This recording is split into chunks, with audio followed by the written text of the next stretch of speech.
Okay, today we're going to be exploring Killers of the Flower Moon, the book versus the movie. And we're going to be kind of diving into the whole classic debate of the book will always be better than the movies, or the movie is better than the book. We're going to see what the heck is up with that from my perspective, because I have a pretty strong opinion about this, and I want to see if anybody else can agree or has a different perspective to me, whatever. My channel is a very casual channel. I go over anything kind of casual or monumental in relation to life and media and anything pop culture. So I just want to talk about Killers of the Flower Moon because I recently read the movie, watched the book. Okay, so if you see me looking kind of off to the side, it's because I have notes here. I do not want to miss anything important because this is a very important story to get correct. Killers of the Flower Moon is a nonfiction book based in the 20s off of the Osage murders. If I accidentally say Osage, it's because I accidentally read it as Osage the whole entire book, and this book took me like 2 weeks to read. Just to kind of run it down, simplify it, to give you kind of a very simple introduction, even though like I'm assuming if you're on this video you know exactly what the heck the story pertains to, but in case you're not, and in case maybe if you're not interested in knowing and you just kind of want to be spoiled, I'll just go ahead and spoil this for you. The book is a true story. It's classified as true crime based on the murders of the Osage Nation, which was at one point one of the wealthiest nations in of their time. A lot of members from the Osage Nation ended up being murdered, and the whole entire book is kind of deciphering why members were being not why members were being murdered, because they were one of the wealthiest members of the world. It's not really dissecting why they were murdered because everybody wanted the Osage's wealth around them who weren't Osage. It was mainly dissecting who and how these murders were happening. After they had been incredibly neglected, we throughout the book are kind of figuring out the story of how these murders were being uncovered. It was being exposed that these murders were being kind of pushed under the rug. So that's a little bit about the book. Although the book and movie were so incredibly beautifully presented, I remember reading the book just being reminded the reason why it's so important to read books that are outside of your typical genres. I don't really like history that much due to the fact that as an African immigrant, being in America, sitting in history classes, sometimes being the only black kid hearing about history and like sometimes sitting through, it's like hard to listen to history, to watch history, to feel proud of American history. But I liked this story specifically because it was focused on justice. Both the book and the movie are beautifully presented, but I honestly just do prefer the book. I prefer the book even though I'm not interested in history as much because this was paced like a thriller. This really kept me kind of guessing as to what was going to happen, and that's kind of sad to say for a true story based in murders that really happened. But the way that the information was presented was in such a way that it was just so intriguing to know what was happening, how. And honestly, just gonna be real, a large reason as to why I read this book was because it was an Academy Award winner and they got Mr. Leo playing in it. Sorry, but I came out of it really feeling inspired to read more stories like this. So in this video, of course, I'm going to be expanding on the differences between the movie versus the book, and then ending off on the way that the movie disappointed me, which you're going to find in some of the differences like automatic disappointment, but I just wanted to be very clear. The book's events are just much more interesting to follow. I feel like the way that David Grann, who was the author of this, presented the information, he could have laid this out in a very hard to follow way, in a very boring way. I would read 1,000 history books if they were set up like this. The book details why it's called Killers of the Flower Moon, who the Osage were, how they got their wealth. It gives a rundown of all of the characters and gives physical description as well as photos, which amazing. It details the reign of terrors, which is were like the reign of all of the killings that were happening. It gives a lot of information into the investigations. Also, in the title mentions the birth of the FBI. And yeah, it does give a lot of information as to how the FBI was kind of forming in this time. Also, what I really, really appreciate about the book, which I thought I didn't need to know about, but was really appreciative, was the aftermath of everything. So after the murder trial happened, after the person was, honestly, they did not get enough consequence, but after the person served their time, what happened to the community, what happened to Molly, what happened to her descendants. They did spotlight that a little bit in the movie, they did, but not to the detail of which David Grann did. Throughout the whole entire book, you feel like you're reading like a story that's not real. And then at the very end, you're like, these are dates that are happening in 2012, 2015. History informs the present. And that, to me, I feel like was a little bit lost in the movie, but it needed to be its own thing in the movie, I guess. First thing that stood out to me about the differences of the book versus the movie is that the movie leaves out a ton of details, informational and educational details that I really appreciated learning in the book. I will say that it's probably very difficult for Mr. Scorsese to figure out how to present the information as best he can in a very accurate way without it feeling like too educational, and with it being true to a story that, like, he makes. So I'm not critiquing him and his artistic vision because it turned out well for him. He won an Oscar, whatever. I just think these are just my opinions that I like want to see if anybody will catch them.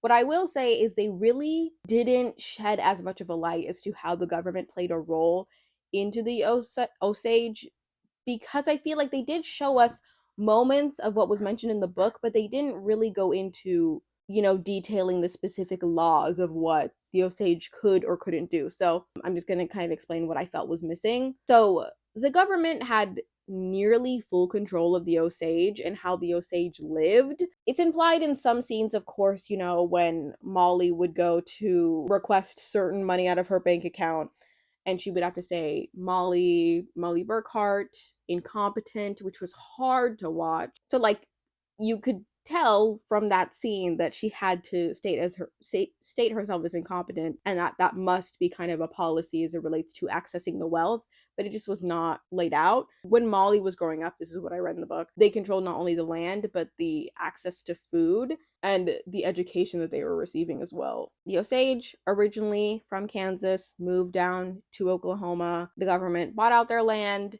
Instead of making typical payments, the government would say, hey, we're going to pay you in clothing and rations of food, and we're also going to give you multiple policies to follow, and we're going to heavily restrict your land and make you assimilate to being more like us. They'd restrict their payments and make able-bodied people in the Osage Nation work and like take up farming in a way that wasn't traditional to them. Their life was given strict conditions. The opening scene of the movie, I'm assuming, was like either a ritual or meeting or ceremony, but it was mentioned that they were kind of mourning the fact that their children would grow up not in Osage tradition through white Oklahoma and Catholic traditions. They didn't mention that in the book specifically, but they were kind of just saying, oh, our children will not really be raised as ours. But in the book, what I read was that in order for them to keep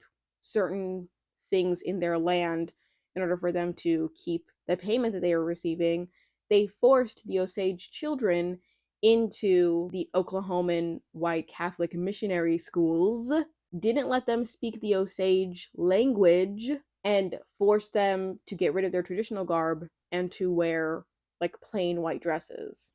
When the Osage got wealth, they had to be, of course, assigned or identified as incompetent.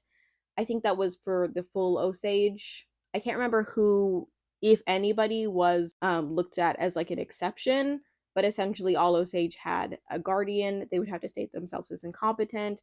They would have to give reasons as to why they could access their money and like what they needed to buy. At a certain point in the movie, Molly is buying like basic things, like things that are needed, that are not luxurious items. And even if they were luxurious items, she just can't. So yeah, they couldn't manage their own money, and that was shown in the movie, but I don't think it was explained. They were just given some random Oklahoman guardian that would say, I think that's a good decision, I don't think that's a good decision, simply because of racism. And many of the guardians took advantage of that. This is crucial to American history. But yeah, I feel like that should have been highlighted in some way, but I also understand, Martin, it's your vision. Another difference in the movie versus the book is that the book brings intrigue because they are solving murders as the book progresses, whereas the movie kind of just tells you. I didn't really like that the movie spoiled the murders immediately, because the book, it was so interesting to read. Oh, who are the people? Why are the people being hunted? Oh, it's obvious why the people are being hunted. How are they being hunted? What's causing all of this? How were they able to be treated so poorly? How was the government, there were so many moving parts that came together so beautifully in the book that it never made me confused or wonder. The book gives you what it can, it doesn't breadcrumb you, it gives you what it can as the information is able to be accessed. And then the movie just straight up like tells you. Leonardo DiCaprio's character, Ernest, comes straight out like looking for looking to work for the wealthiest people of their time. His uncle is like, hey, you like any type of women? And he's like, yeah. He's like, listen, I have a proposition for you. How about you get close to a woman, we make her incredibly wealthy, make her so wealthy that one day she can transfer that wealth to you if we like murder her whole entire family. How's that sound to you? And then he's like, I mean, I'm on board. That was like the whole, like, it was so quick, the plot that was given. I I didn't love that. I didn't, because the book felt like a ride that you wanted to learn about and you were educated through, and it wasn't boring. It was like, I felt like from reading the book and then watching the movie, I felt bored. Ultimately the book was just I would so rather recommend the book than the movie. The third thing, the book does not mention Ernest Burkhart having nearly as big a role as the movie does. Was a genuine shock to me. I don't know if it was maybe to anybody else. It was Ernest that would have, been the perspective of this movie. When in the book, I like forgot even that William Hale and Ernest, were completely behind this thing, because they were piecing things together and not mentioning Ernest in every single page. It was like you'd go a couple chapters without reading about them, honestly, because as you were figuring out the mystery, as you were kind of putting it together, there would be times where it would just be there'd be just be mention of the FBI, of Molly, of the first detective that failed to figure it out because he died. Like, there were so many things going on outside of Ernest and William, even though they, conspired to do this all together, like worked together, that like it was kind of the end part that solidified, oh, he really ain't, like, he really is not nothing. If you had asked any reader before they watched the movie, or just a reader who doesn't know anything about the movie, which I doubt, I'm pretty sure everybody would say the movie would probably be based off of Molly's perspective and not Ernest's, you know? Fourth thing, the movie was much harder to watch than it was for me to read the book. Granted, the book was a little hard to read in the way that I like read kind of easy to read things, I feel. Sometimes I'll read something that'll take me a little while to finish. But for the most part, I'm not sitting here reading Infinite Jest. I'm sitting here reading like an easy thriller that's like popular and kind of fun and easy to get through. This was not incredibly easy to get through because it was so packed full of information. Granted, it was a little hard to read, but it was harder to actually watch some of the murders happen, knowing that they're based on a real story. It was really hard for me to watch Anna die. It was really hard for me to watch any of the murders take place, because knowing that they are recreating something that like was a real life event is difficult if you're a sensitive person. I'm very emotionally tied to literally everything I hear. So the fact that you could see what probably happened, not what probably happened, what happened and was probably like being mimicked, not incredibly accurate, but like maybe, is really hard to reckon with. And that to me is the epitome of why I just can't do historical pieces that are based in, murders of a mass group, because it's hard to reckon with. It's hard to sit with the truth, and it's hard to watch the truth. And that's what made it difficult and easier to read as a book. Because in the book, you do recognize this as truth, but the truth is like a lot more objective and easy to digest. We're ending off on why I thought the movie was disappointing, even though I literally probably already spilled all of that information. There's a YouTube video in the description that details so many good points as to why this movie is a little bit more disappointing than I thought it was going to be. I agree with every single part. Imagine I just ended there. So that's why the movie was disappointing. Just go watch that other YouTube video. No, but I really wish that the movie was as intriguing as the book. And I know I already said that, but there's beauty in it being from Ernest's perspective. And there's beauty from the fact that you have to just sit with all of these people dying and knowing that you like love your wife and like seeing the evil like soul of a human and seeing the greed just play out and watching Molly grieve death after death after death was hard. And I think that Martin did a good job of showcasing that, because it wasn't like a movie that you want to watch again because you're like, that made me kind of doubt my faith in humanity. But I will say, I just feel like it would just be a lot more liberating if we had seen the movie from Molly's perspective, because the book wasn't from Molly's perspective, but it was from Molly's, like, the book triumphs Molly because she's one of the only survivors of the reigns of terror.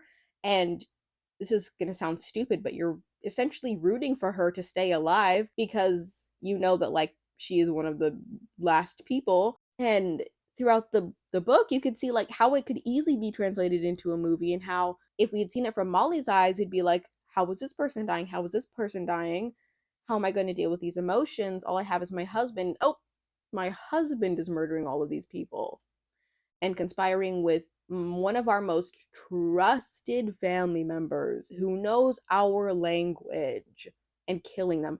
I I would love Martin, just hear me out. If we could have just made this from Molly's perspective, I just think it would be a lot more liberating. I know, Martin, you did what you did and you are getting Oscars for it. But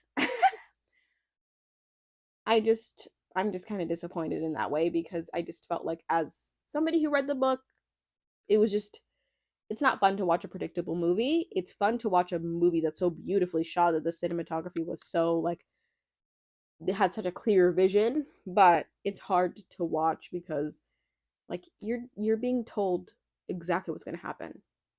And yeah, so that's my comparison of Killers of the Flower Moon, the book versus the movie.